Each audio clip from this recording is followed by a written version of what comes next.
Good afternoon, and welcome. I hope that folks are getting online and getting settled in. Our panelists are just about all gathered together, and I want to just take a moment and welcome you all to this SEEP Network webinar, one in a series of events that we've been hosting over the last few months in service to the wider church, shaping leaders for a new reality. Before we begin, and before I introduce our panel today, I want to ask Ann Schmidt, who is on the staff of the Church of the Transfiguration in Dallas, Texas, to open us with a prayer. Ann? Thanks, Anne Marie. Let us pray. God, our Creator, when you speak, there is light and life. When you act, there is justice and love. Grant that your love may be present in this gathering, so that what we say and what we do may be filled with your Holy Spirit. Through Christ our Lord. No, why?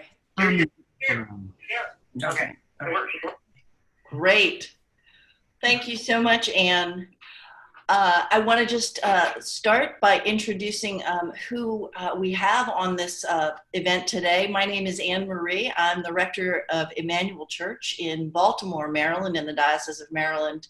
We're joined from Dallas, Texas by Rebecca Tankersley and Ann Schmidt from Church of the Transfiguration, by Sanford Groff and Jim Cook from Palm Beach Gardens, Florida, and by Janet Broderick from Beverly Hills, California, All Saints Beverly Hills, an esteemed group of colleagues gathered today. We're talking today about innovation, about finding new ways of connecting in this strange time. And as I started thinking about what all of these folks are doing and what other folks are doing around the church and what we've engaged with at Emmanuel in Baltimore, it occurred to me that this is in some ways a new Pentecost. The Holy Spirit is once again breathing on the church, and suddenly we are speaking in all of these new languages. Who knew that Zoom and Facebook Live and video editing and all sorts of other new technologies were going to be languages that we both spoke and understood? And we're also discovering that those good old standby languages of the telephone, the written word, come again into our life and give us new ways of communicating, of sharing the good news of the gospel, of building the church, building the community of the church, of remembering that the church is out there in the square, out there where the Spirit can blow freely among and between each and one of us. It's not necessarily in a church building. So I want this morning to start by inviting our colleagues from Church, I always say the FIG. So there's the Church of the Transfiguration in Dallas, to share some of their experience with us. We're going to have each of these churches share a little bit, and then we'll have time for free-flowing discussion and questions afterwards. I should say, before I let these gals start to talk, that if you have a question that you'd like to ask, put it in the chat box. We'll try to gather those up for our Q&A time at the end. But if it occurs to you at some point during the presentation, plop it on in there and we'll address it at the end. So Anne and Rebecca, take it away. Thanks so much, Anne Marie. We're here to share with you some exciting news about a true Pentecost experience that we had here at Church of the Transfiguration. And we do go by the FIG, so you'll hear us say that just like Anne Marie almost did.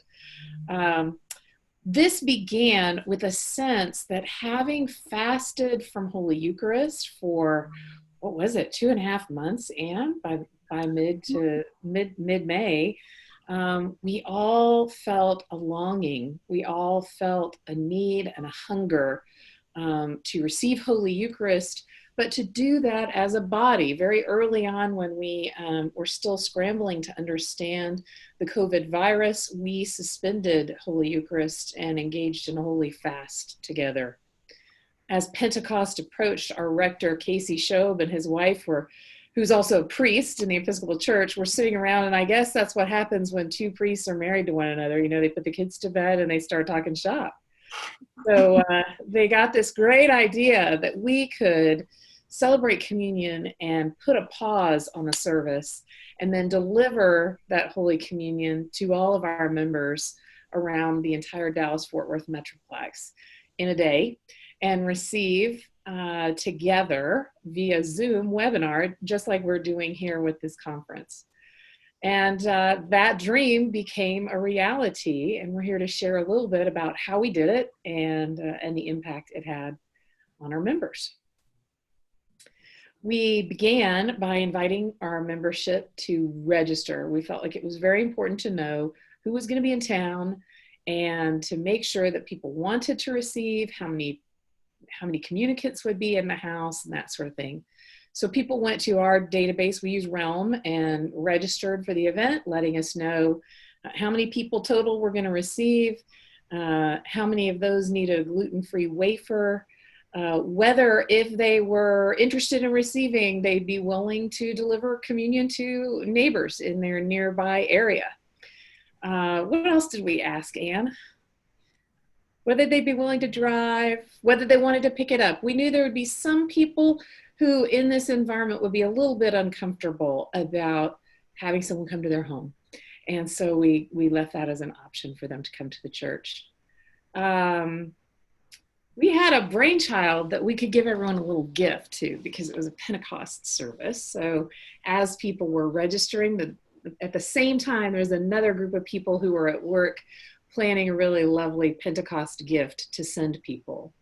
If you look behind me on my screen, I have grabbed what looks to be a tree branch that's painted in red. Let me see if I can get a little bit closer to that for you to see.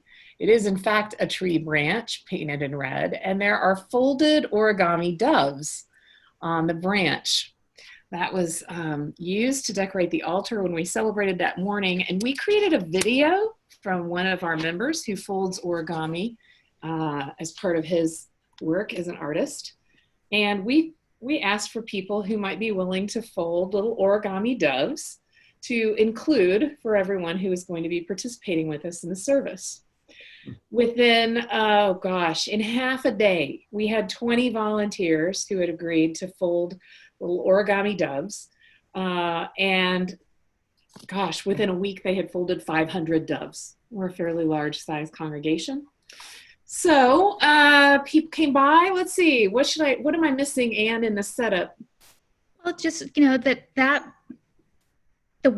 what made this event so special was that our community was so eager to participate. Mm-hmm. And so the response to making the doves, and the person who taught how to make the doves had been planning a year for a big Pentecost display in the church.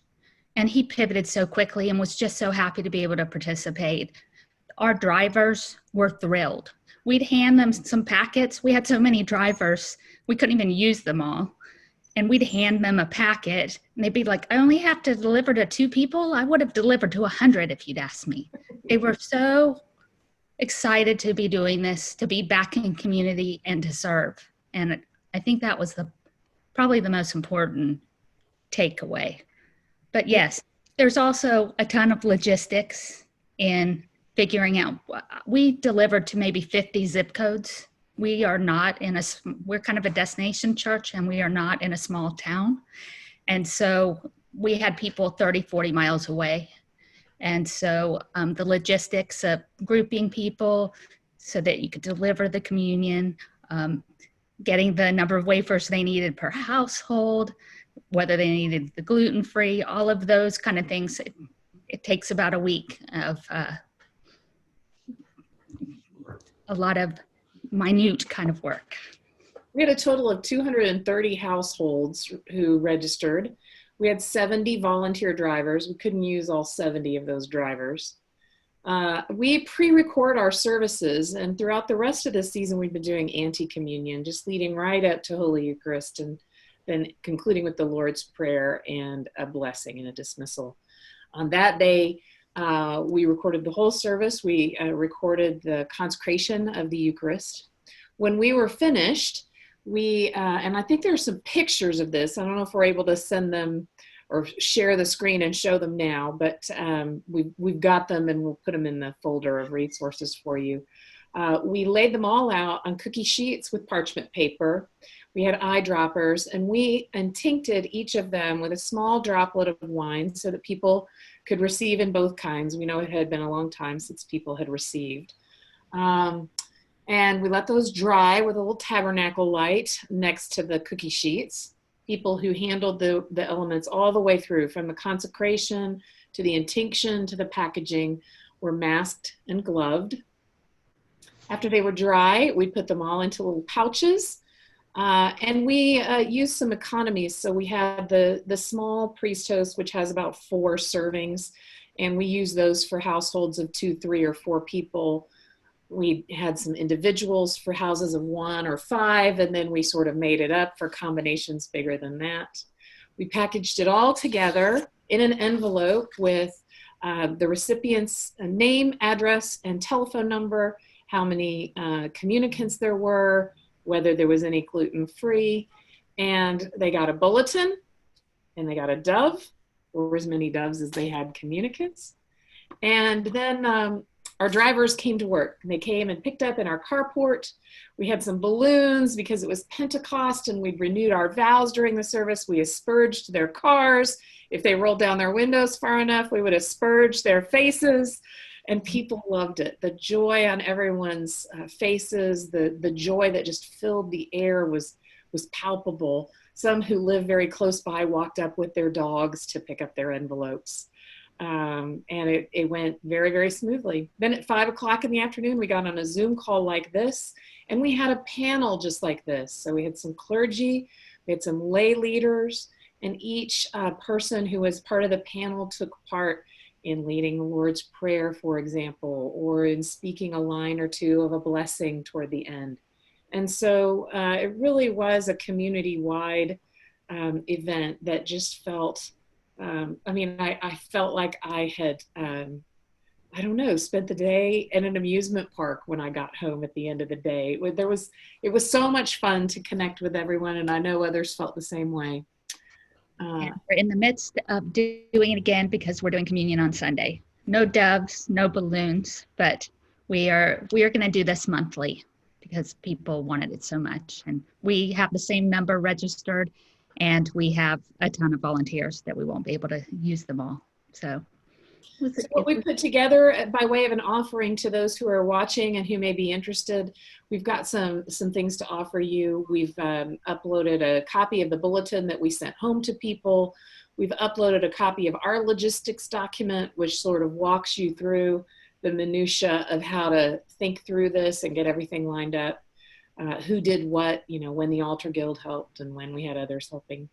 So we hope that will be something that might help you all think outside the boundaries. That's one of the things that the Holy Spirit is really good at, is breaking down walls and breaking down boundaries. And she was alive and active with us last month, and hopefully will be again on Sunday as we repeat this process.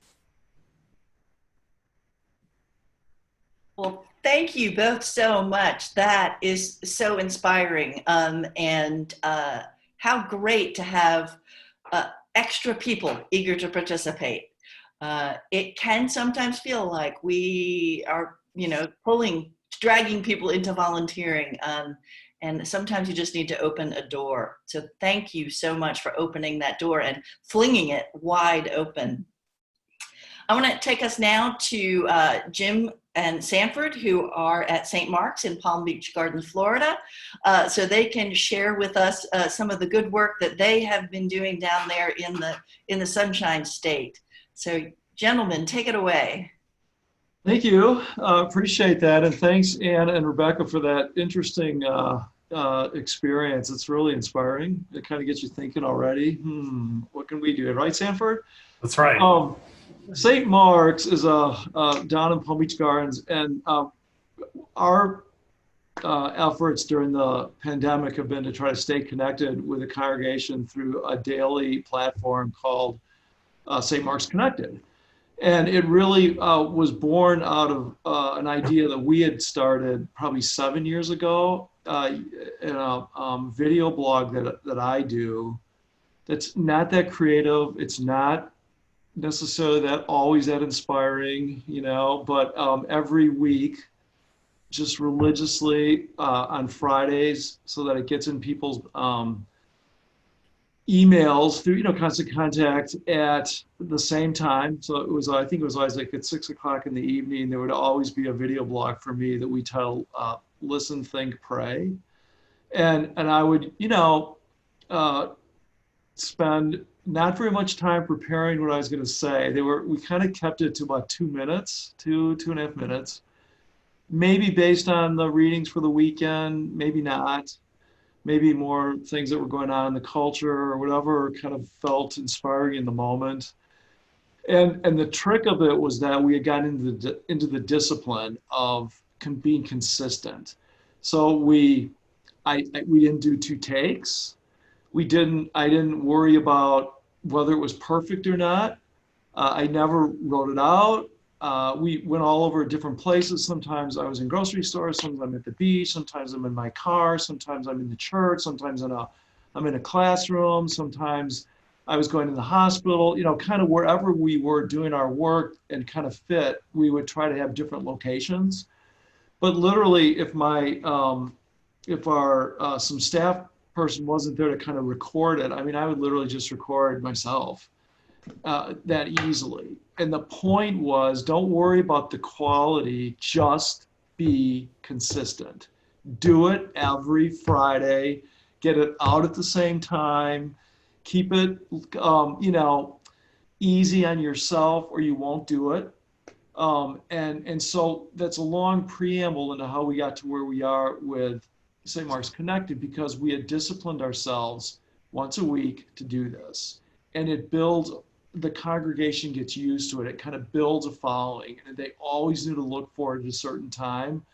So, it was easy to kind of get views. People enjoyed it. A great way to stay connected for, folks that weren't in church, couldn't get to church, folks, and, we have a lot of winter residents in this community. They go back around the country. So they could always stay in touch with, St. Mark's through Listen, Think, Pray. It's easy in some ways.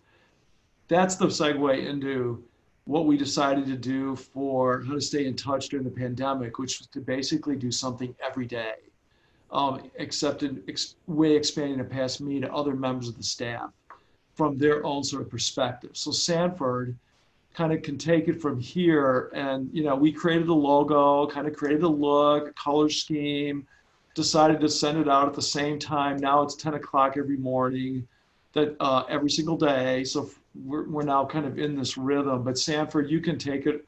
Yeah, we kind of explain what we do each day.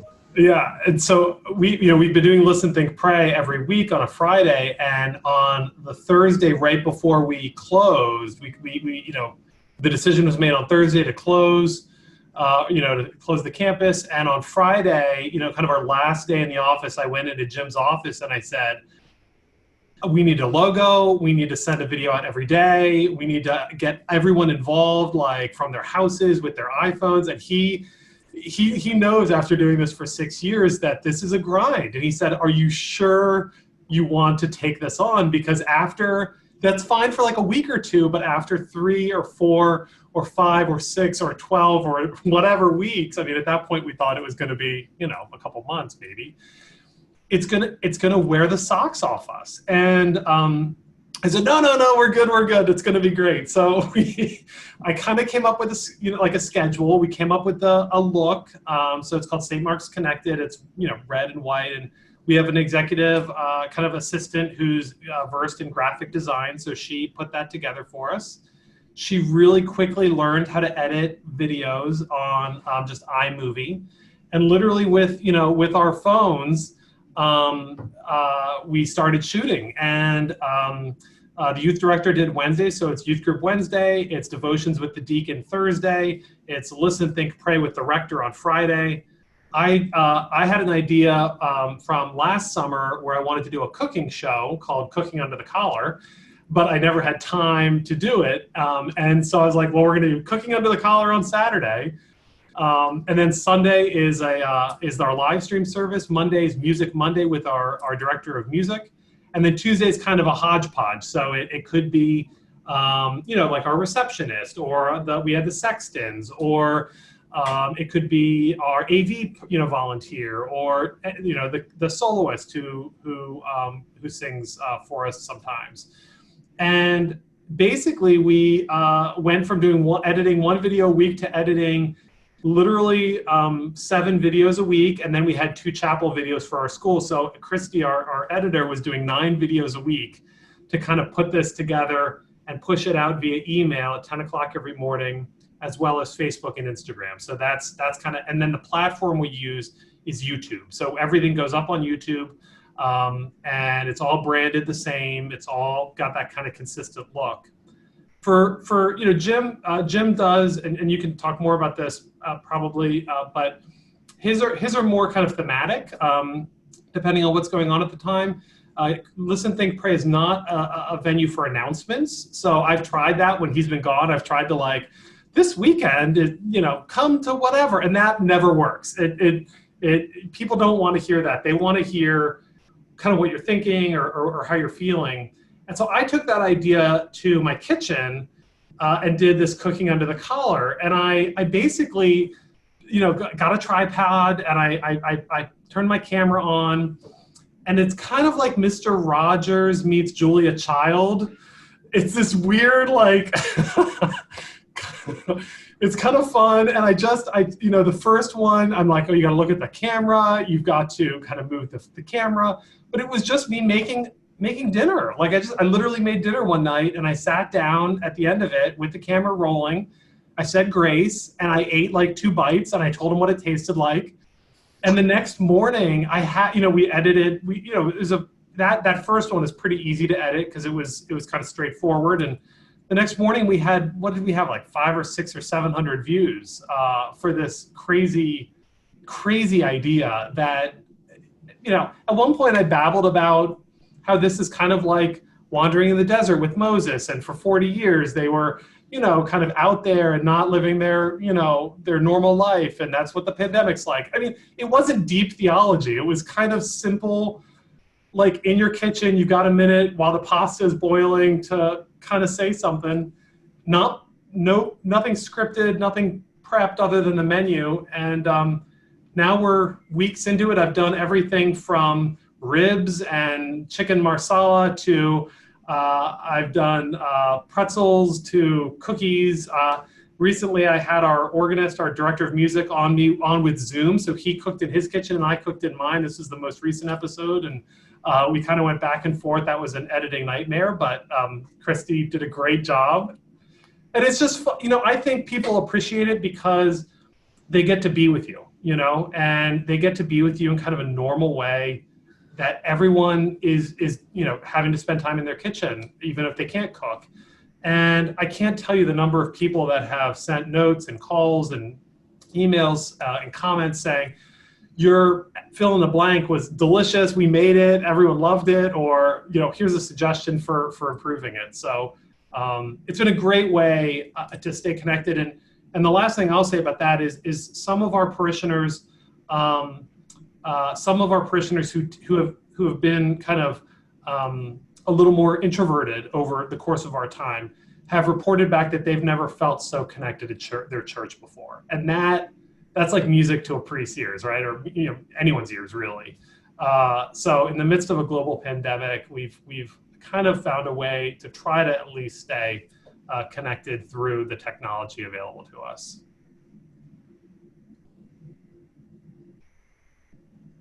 Wow, that sounds awesome. And we'll send the link. We'll send the YouTube link into the resource page. That would be fantastic. Yeah. And we'll all copy down your recipes. You will. And you have to listen to his little pontificating while it's cooking. It's pretty I good. do. One episode with the whole mask thing, right? All of a sudden he's cooking, puts it in the oven or whatever, and then he bops into the car and he's got a seatbelt on in the car, and he goes through the whole history of Americans fighting for seatbelt laws and how the whole history of that. They're like, oh, gotta go, and back into the kitchen. I kind of mapped it onto the mask debate, the mask like debate and all that. So you're like, how do we go from cooking cooking in the kitchen to there's Sanford in the car talking about the mask debate with, anyways, he gets away with a long range of rope there, but it's really well done. Fun. That is wonderful. And of course, we know feeding people is a profound theological idea. So, bravo. That sounds like fun. We are going to reach ourselves out now to the West Coast, the other edge. We're going to go from the edge of Florida out to California and welcome Janet Broderick, who is the rector of All Saints Beverly Hills, to talk to us about what is happening out there at that wonderful parish. So Janet, take it away. Well, thank you, Anne-Marie. And I'm just very hungry now. I want chicken marsala. That's what I'm feeling like. Or some pretzels would be good. All Saints. Well, all of us are probably doing so many things, and I just highlight a few. When we were surprised, this parish was surprised because I was in the ICU with COVID, and so the associate took over, and the parish was in a lot of trauma. And so Zoom became a way of people connecting. However, we had some serious Zoom crashes on Sunday morning. And this happened while I was still in the hospital. But by the time I came back, they were abandoning Zoom for trying to tape Vimeo programs. The thing is that we had a director on staff who we had already started doing some media ministry, who was full-time. And he had just purchased some interesting cameras. And so we launched into an attempt to sort of do two things. We didn't want to film a service in an empty church. That felt like, we saw a lot of folks doing that, filming, hi, this is a service. You're not here, unfortunately, but we're going to go ahead with our outfits. And we thought, no, wait, we had folks saying, this is a different medium. We're on a different medium, and try to understand. So we've got to sort of switch to things that are more visual. So what we were noticing was that when we tried to do a regular morning prayer service, folks were pushing through the hymn right to the sermon, which is what they do, and maybe 1/4 of the anthem, and then WAP, and then they're going to the end, and so we started having a patio time. And that's what Joe Swimmer wanted me to highlight. What we did was we had a filmed service, but there was a patio beforehand where everybody could meet on Zoom. And whoever was the celebrant, whoever was the preacher would be on the patio, and he could chat. And people are like, hey, hi, hey, and they chat to each other kind of randomly. And then have a patio time after the sermon where people comment on the sermon. And this has become extremely important since Black Lives Matters and demonstrations and an interest in social justice and racism has come to the fore, that people trying to discuss, what does this mean? What can I do? What can I read? People feeling convicted. People really discussing ways in which they've noticed their own racist behavior. And actually, I find, just like when we first started, I don't know if you remember when we first started to be able to talk to each other using the internet. I'm dating myself. But you'd have a discussion with someone who would never talk to you, but on the internet, they would tell you everything. Well, we found this. We found that people will share and repent about racist behaviors and thoughts and ways in which they feel worried and afraid on Zoom at the patio in ways that they would, I think, be hesitant to if they were in a social situation. And this is carried into a class. I do a class on Wednesday night called the Anglican Experiment, but it's just basically the story of various lives of Anglicans who've done amazing things, and why they were amazing, and what they cared about, and how they got involved. And then with a few prompts, people have started, as I say, this real intimate sharing, sometimes alone in their home. And then we ask them permission to, it can either disappear like Snapchat, or if they feel okay about their share, we can keep it up. And I've been amazed at the folks who are allowing us to keep up some, I think, very intimate and beautiful gospel moments in their lives. Then we moved to one more thing that may be of interest to folks.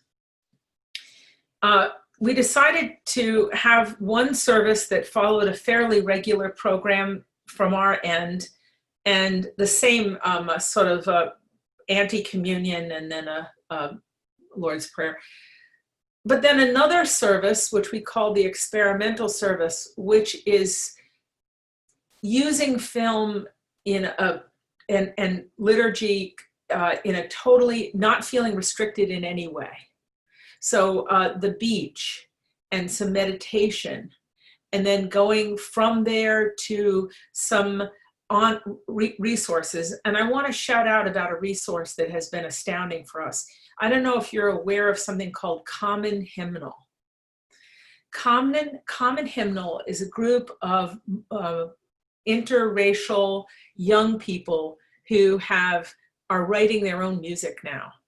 And what they're doing is, it has a bit of a gospel bent, but a social justice heart. And one very famous piece of music I really recommend is called Rose Petals, in which they name folks who have been killed and they sing to them and sing about it. So we found that a great resource. They allow you to include that in experimental work.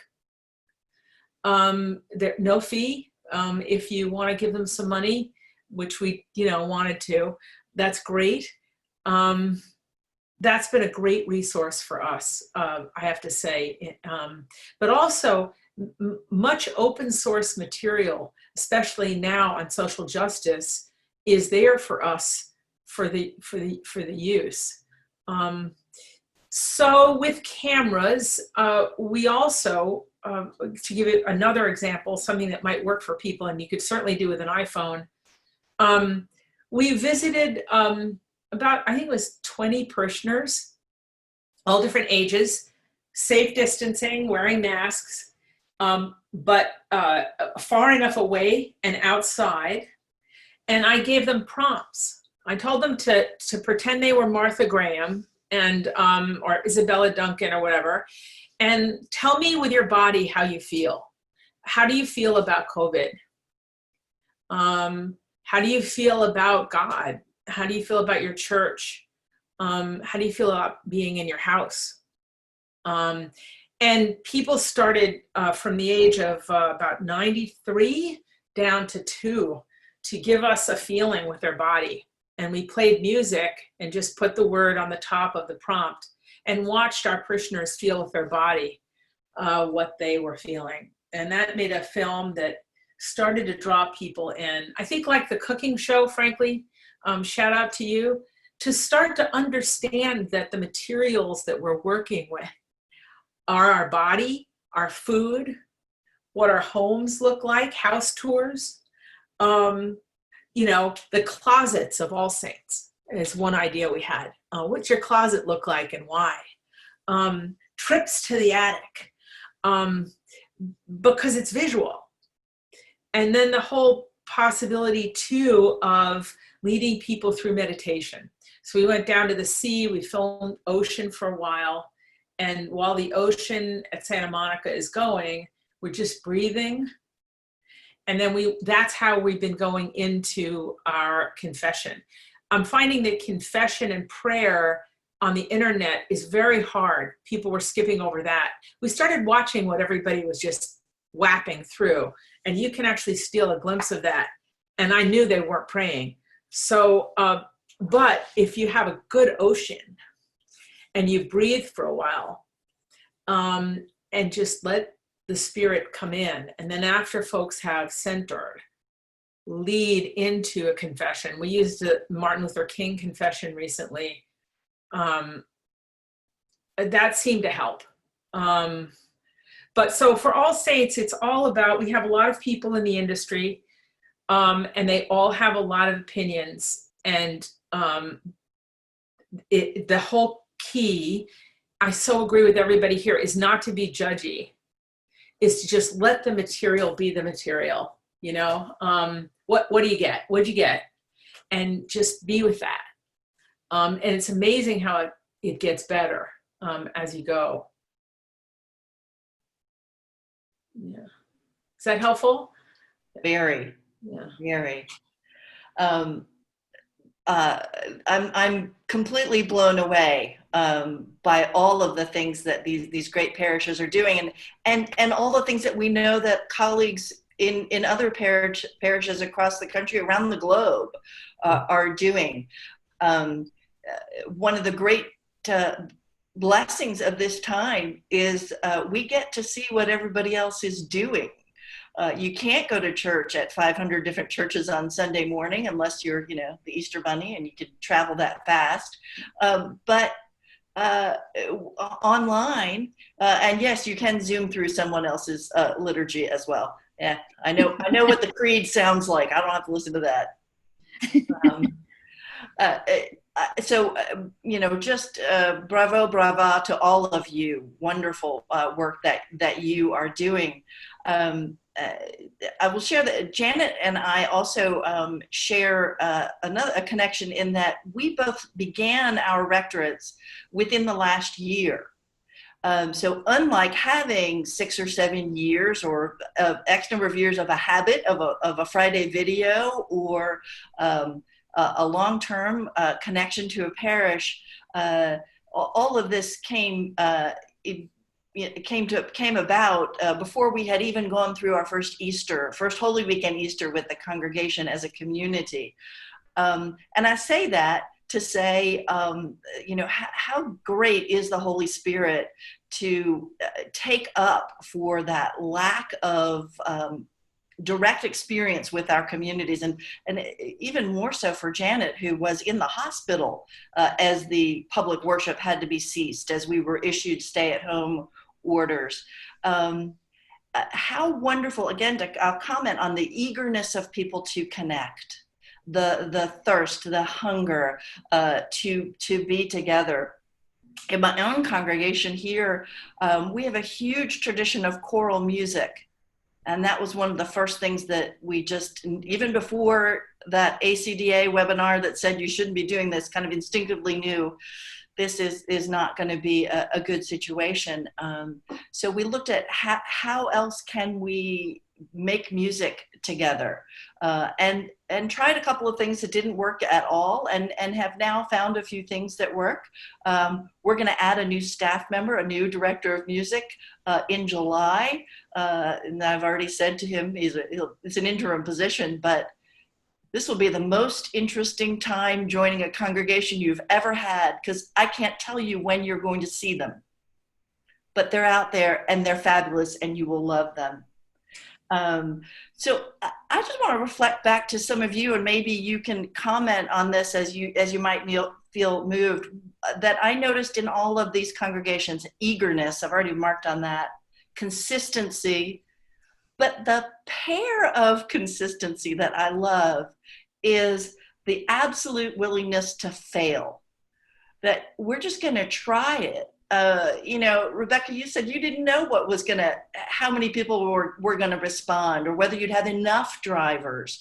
I happen to know that there's a story about pretzels that we want to hear. but that the permission, the gift to try new things, to be more visual. Our tradition is incredibly oral. We're very word focused. So we've been thrust into a visual medium. And then I want to just say that one of the things that Janet brought up is what a gift it is that now we can capture some of those fleeting moments that otherwise just go by, and if you weren't there for them, that's not, you miss it. In my own experience here, recording services, I'm using my iPhone. We don't have a big staff or a lot of equipment, although we're getting there. I decided not to do a retake unless I, drop the book or something. So there are absolutely flaws and flubs, my announcements are as disjointed as they ever were. Presenting some of our imperfections as well, and not giving into the temptation to do another take, because you don't get another take in a live liturgy. So I want to kind of toss it back to our panel as well to what are you all hearing in this that is gift, that is permission for folks? I think that when we communicate well and say, we're going to try something, it may work or not. We want your feedback. Let's see how it goes. You're inviting them in to whatever happens as well, and they start to kind of own it with you. And we found our congregation willing to, they understand that we don't know what we're doing. And so they're right there. Love it. They're giving us a ton of grace. I mean, amazing amount of grace, and willing to try stuff with us. And, I think it's okay if we say, we tried that, really didn't work for us. Thanks for going along. We're going to try something else next week. Yeah. Yeah. Sanford, tell us about those pretzels. Yeah, so, well, as I'm sure you've all experienced, flour was really hard to find for like 2 months, and these pretzels required, they're like a ballpark soft pretzel, and they required bread flour. So I made them like as a test batch with the last bread flour I had, and then I Googled around because I couldn't find bread flour, but I had all-purpose, and I was like, well, I'll just go with the all-purpose. And so I did it, and the dough is just a mess, and I'm on camera struggling with this. And you can see this. It's called Attempting Pretzels. It's on Cooking Under the Collar on the YouTube page. It's still up, and you can see me just get flustered and frustrated as I'm trying to knead these out and then try to form them and stuff.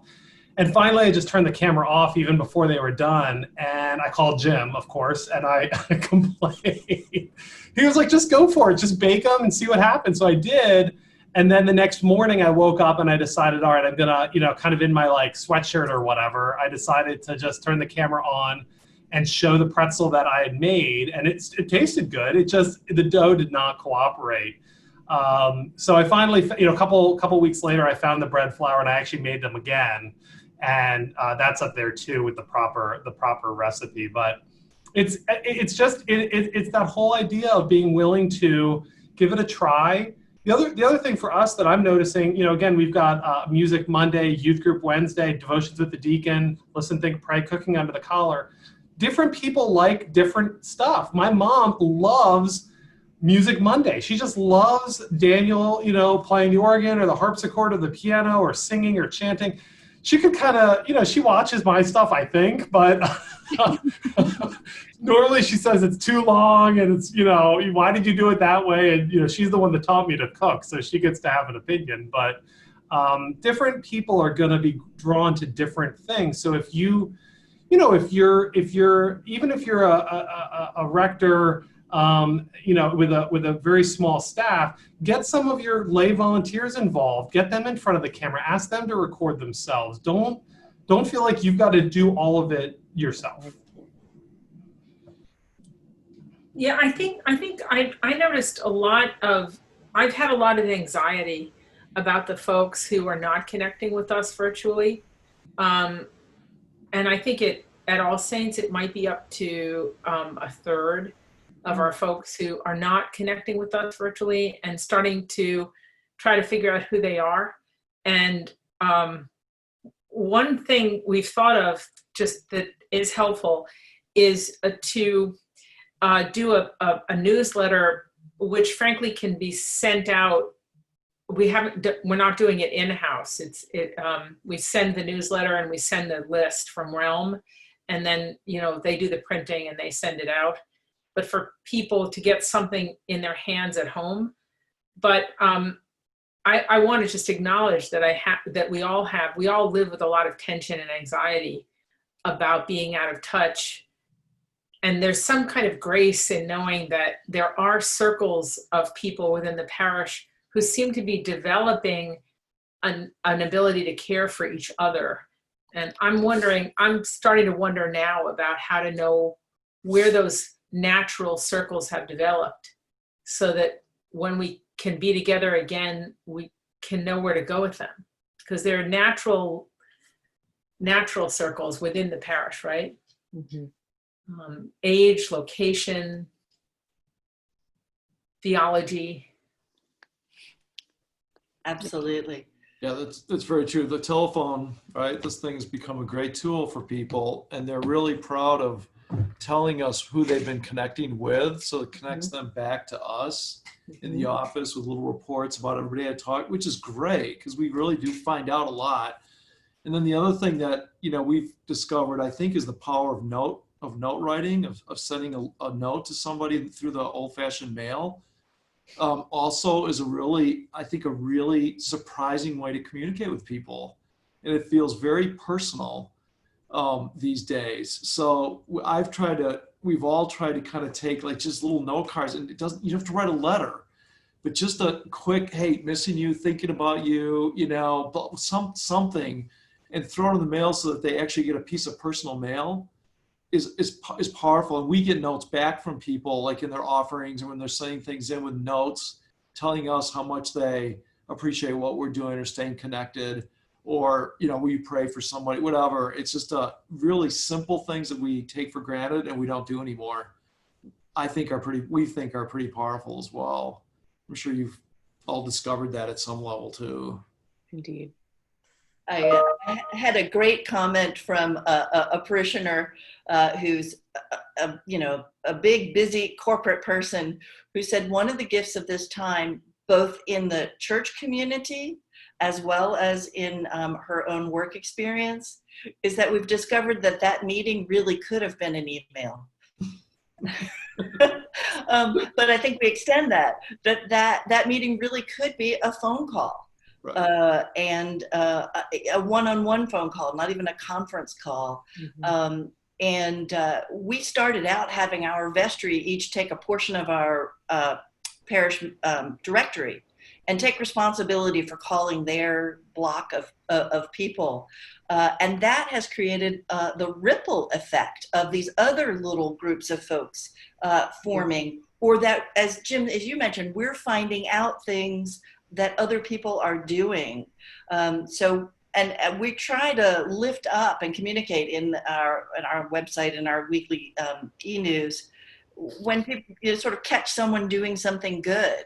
Did you know that the tutors, we have a group of tutors, they can't be in the schools tutoring anymore, but they're still connected to one another. And a group of people who's volunteering, or that, discovered that they're all neighbors. These things that are rising up from our congregations, some of which are facilitated by technology that is advanced, but a lot of those connections are facilitated by really old-fashioned, the telephone may not have a cord on it anymore, but it's still the basic idea of calling one person, and then of writing notes, which I hope is encouraging for people in a variety of settings, because I'm constantly reminded that that we have a treasure trove of gifts in each of our congregations, and they are each different. To each is given a different charism, a different skill set, what a wonderful time to be able to mine that and to lift up the unique gifts of each congregation, each parish, each gathering of people that we have. And just, Jenna, to echo what you said, at some point, we are, God willing, and we certainly hope so, that there will be a viable treatment, an effective vaccine, and that we will be able to gather again. But I think one of the great gifts of this will be that we will want to do things differently. We'll want to remember to have the ocean with us as we prepare to confess. We'll want to remember that we wanted to fold doves and that people wanted that tactile, hands-on experience. We'll want to remember that receiving a note handwritten is just this treasure. I throw away all the junk mail, but the note from somebody, I don't want to eat it all in one piece, So I think there's a lot of value in that. And we're seeing this in the comments that people are making. I hope he won't mind, but I'll quote one of our attendees. I won't do it by name in case he does mind. But this is the comment. The past 2 weeks, we've been experiencing an, quote, online aversion, unquote, with our folks, particularly with worship. I don't think it's simply about boredom with what we're doing, but real grief about missing their community. It's great to hear fresh ideas. What a wonderful reminder that it's not always about technology. And I saw your little hand go up. Yeah. Is probably the opposite of that because it is technology. But one thing, wanting our congregation to be able to connect with the people that they normally connect with, and knowing that a lot of them may not have experience with Zoom and that type of technology. The church just bought up several Zoom lines, so we have several, and people can fill out the way they used to fill out a facility request to book a room for their meetings. They can now just call the church or fill it out online and request Zoom time for their particular ministry. And so we have online VBS and online Children's Chapel and online any group that meets in our church has the opportunity to gather. And we also created just some how-to videos, how to work Zoom and the different things you can do in them to try to make it as easy for them as possible. And it's they're using it. Excellent. Yeah, I realize something I didn't mention, which we found very effective, and I'm sure many of you are doing this, but two things. One was we moved to the top of the website, which I'm sure everybody has done, but a button saying contact All Saints, in which a person doesn't have to know any more than click the button.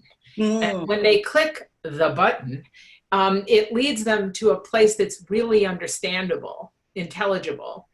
But the other thing that we've learned is that some folks want a reminder on their cell phone when something's coming up. And the attendance in the midweek class tripled when we started simply sending 30 minutes ahead of time a link on people's phones. Now they need to request it, but if they go to contact All Saints, it says at the bottom, if you'd like a reminder for any of the following things that are happening, and if maybe the LGBT affinity group or a group that you want to be a part of, the women's, the class, put your cell phone number in and click the button. And suddenly you get and it's amazing how people forget everything, but then when they get a cell phone reminder, we need permission and we don't want to overload cell phones, but some folks really appreciate it. That's just and we found that to be crazily effective. Yeah. We found that continuing our opportunities for formation into the summer, as opposed to sort of cutting them off in May, has been incredibly effective. So we offer a catechumenate program here, and we offered it again beginning in June, and it's packed. And it's not just packed with those who are looking to be baptized or confirmed into the Episcopal Church. We have 30-year members of the church who are saying, I could really brush up on this. And so you're right. I mean, it's just any opportunity to connect, to be with one another. And I think there's a hunger to go deeper in our faith right now that we're all trying to respond to. Absolutely. I want to jump in with a question because, and Rebecca and Ann, if you all could help with this, asking, I'd love to hear a theological reflection of distributing communion in the way described by the fig. What theology is put in motion? Did your community have that conversation? And then a really important note at the end of this question, I am not asking you with any judgment implied. So well, thank you for that. We did have theological discussion about it. The first 2 weeks that we were sheltering in place at home, we actually recorded the entirety of the service. So nobody's in the church except for 3 people on the altar, and we live streamed the entire Eucharist service. And after 2 weeks, we said, something is wrong with this. This is a broken symbol when we can't all receive it together. We are now performing receiving Eucharist. And we were including prayers for spiritual communion that people at home could be praying about, it's my desire to receive you into my life, O Lord. The symbol wasn't working. And that's when we entered into the fast. The hunger for it and the realization that our members were hungering for being spiritually fed through Christ's body and blood is what prompted this creativity. And we did have several theological discussions, many of which centered around the question of, we're dropping it off on someone's front porch and there's no tabernacle light there. And we're texting or calling to say it's there, but we're not waiting to make sure that they open up the door and grab it and take it inside right away. And we're not leaving a little sanctuary light out there on their porch with it. And so, are we handling this appropriately? And so we went through a lot of discussion about, we might leave it on the wrong porch. What would Jesus have to say about that? A stray animal might come along and tear open that envelope and chew into that package. What might Jesus have to say about that? In the end, we decided that Jesus is the one who can appear in the upper room, who can make his way through a door that's closed and locked for fear. And we were, at the time that we first did this, still all closed away and locked in our houses for fear of this virus. And we got ourselves comfortable theologically that this would work. The intinction, the automatic intinction, hung us up a little bit because, we wrestled with what about those in recovery? How are we going to handle someone who doesn't want to receive the wine? So the intinction is done in such a way that can be broken off and can be returned to earth. So the people are invited in our bulletin. If you are not receiving the wine for any reason whatsoever, simply break off a piece that doesn't have any wine on it. And if no one in your home receives the wine, here's how you discard it. So we put a lot of thought into it, a lot of care in how we respected the sanctity of what we're dealing with, but also the evangelistic push of going out and sharing the good news and the spiritual food with our brothers and sisters. I hope that helps. I think that not only helps, but is really beautiful, including reminding us that Jesus is present in all that we're doing. Mm-hmm. And I don't think it's possible for Jesus to be on the wrong porch. I think Jesus might be on the unintended porch, but certainly not the wrong porch. Mm-hmm. Well, I just feel like that is a wonderful place for us to end our time together. I want to thank Church of the Transfiguration and St. Mark's and All Saints Beverly Hills, not only for y'all who get to be on the screen here, but for everyone I know who is not on the screen, but is working as part of the teams in these congregations, lay and ordained, newcomers and long-timers, and for everyone in all of the congregations who are gathered on our webinar today.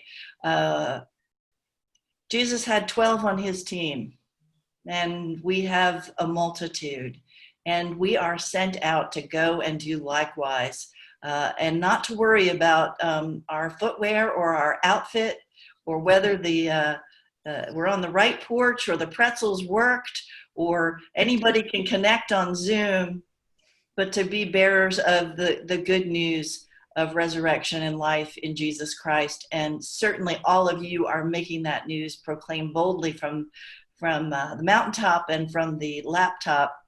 And I just want to thank you all for that, and for everyone gathered today. A reminder that this will be posted on the SEEP Network YouTube channel. Some resources will be on the SEEP Network website. Usually those are posted by the day after, so don't rush there in the next 30 seconds. But do check there, because there have been so many fabulous webinars that have already been posted, and great topics coming up as well. It is a delight to be able to bring these resources to the church now and in the future. So thanks be to God. Go in peace to love and serve the Lord by loving and serving each other. Amen. Amen. Thank you. Take care. Thank you so much. Great to be with you, friends.